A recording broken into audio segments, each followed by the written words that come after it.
et revoilà la question du crack. Je dis revoilà pour nous, les médias, mais pour vous, c'est le quotidien, puisque désormais, ce groupe de crackers, comme on dit, de toxicos, sont au pied de chez vous. Toujours. Toujours. Toujours depuis le 24 septembre, donc ça fait plus de 4 mois. Plus de 4 mois qu'on assiste à des passes d'armes entre la préfecture, la mairie de Paris, la préfecture donc l'État, et la mairie de Paris. Et on s'est pris littéralement en otage entre tout ça. Cette dernière semaine, c'est l'ascenseur émotionnel. On nous annonce un potentiel déplacement dans le 12e. Donc c'était un sentiment un peu de soulagement sur le coup, et puis finalement ça retombe avec d'autres annonces qui viennent contredire. Ça retombe parce que, en fait, pour juste qu'on redonne le contexte, on l'a expliqué hier, notamment j'avais Anne Hidalgo comme invitée à 8h30, c'est la préfecture de police de Paris qui dit on va les déplacer. Ils auraient trouvé, disent-ils, un espace qui n'est pas aux abords immédiats des habitations, c'est des anciennes voies désaffectées de la SNCF dans le quartier du 12e arrondissement à Paris. La mairie de Paris s'y oppose, dit non mais on ne peut pas toujours déplacer le problème.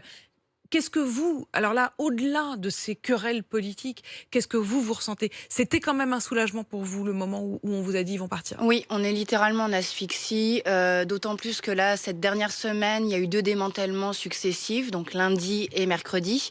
Ça veut dire quoi un démantèlement? Ça veut dire quoi? Il La rase toutes les police qui structures. arrive, ils enlèvent... Voilà, ils rasent toutes les structures en dur. Donc tout ce qu'ils ont réussi à se constituer, à se construire ces 4 derniers mois, des petits baraquements avec des barrières de chantier, des bâches, et ils essayent de s'apporter un minimum de confort puisqu'il n'y a aucune possibilité d'abri sur ce terrain. Donc tous ces baraquements qu'ils ont réussi à se construire avec un minimum de confort se voient arrachés sous leurs yeux, en plus parce qu'ils sont parqués d'un côté du terrain et vous avez des grues qui viennent tout arracher et tout emmener à la benne. Et c'est le deuxième, donc un lundi, un mercredi. Donc on en envisage un autre aujourd'hui parce que ça a l'air d'être la dynamique mise en place par la préfecture de police. Sauf que toutes ces actions qui sont faites, résultat des courses, ça ne fait que alimenter les tensions sur le terrain. Et c'est les riverains qui en pâtissent derrière parce qu'ils doivent tout reconstruire systématiquement. Il y a rien. On vous sent tiraillée, Stéphanie, parce que évidemment, vous le dites, quand on vous a annoncé qu'ils allaient être déplacés, vous étiez soulagée. Et en même temps, je sens presque une pointe aussi de tristesse ou en tout cas de compassion pour eux quand vous voyez que ce qu'ils ont peiné à se faire comme cabane sont enlevés. En fait, j'imagine que vous êtes en permanence tiraillés. Disons que lundi, quand le premier démantèlement s'est fait, beaucoup de vos confrères étaient présents sur le terrain, il faisait moins 2 degrés. Donc c'est des gens qui vivent dehors par moins 2 degrés. Donc déjà, humainement parlant, ça s'envisage même pas. Je veux dire, nous-mêmes, en mitouflés, on était complètement congelés, donc on n'ose même pas imaginer ces gens qui ont dormi toute la nuit dehors. Maintenant, nous, oui, effectivement, c'est une asphyxie dans le quartier parce que... Ça se manifeste par quoi, l'asphyxie? Des agressions, on est en hyper-vigilance, vous sortez de chez vous, vous faites gauche-droite, derrière, devant. Dès que vous entendez un bruit derrière, tout de suite on se retourne, on ne sait pas ce qui se passe. Il y a des détonations, nous, dans notre quartier qui ont eu lieu. Alors, on ne sait pas si on doit les assimiler à la présence de ces toxicomanes. On sait qu'il y a des velléités qui se créent, des violences qui commencent. Il y a beaucoup de violences entre eux et des violences vis-à-vis des habitants du quartier des quand riverains. ils sont dans des moments de manque de... Ça, et puis bon, c'est de l'exhibition, c'est de la prostitution, c'est des scènes de consommation verte. On assiste à diverses scènes à longueur de journée. C'est quoi diverses scènes, Stéphanie?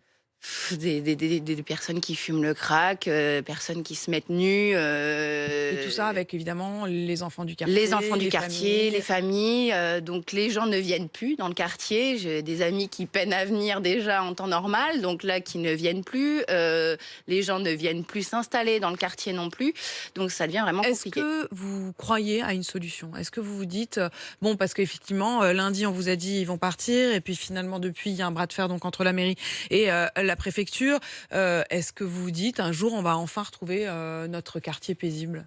C'est assez mal engagé, là on n'y croit pas trop parce qu'il y a une réelle montée des riverains dans le 12e, ce que j'entends, hein. Nous on n'a pas souhaité le vivre et on a l'impression qu'en fait, c'est pas l'impression, hein, c'est que le problème il se déplace, mais qu'on crée des points de fixation un peu partout dans Paris. Parce que finalement, pour dire, en fait, voilà, à chaque fois, il en reste quand même quelques-uns. Donc en fait, oui, c'est presque plus une démultiplication. Disons que historiquement, le 19e et Stalingrad, c'était le point d'ancrage des toxicomanes liés au crack. Et donc en fait, on essaye de décimer ce problème-là un peu partout dans Paris pour créer ces scènes de consommation et dire voilà, là il y a de la consommation, donc il va falloir qu'on installe des structures en conséquence. Des structures qui vont être encore noyées dans le tissu riverain et dans le tissu urbain et qui n'est pas possible. On n'arrive pas à cohabiter avec eux. C'est pas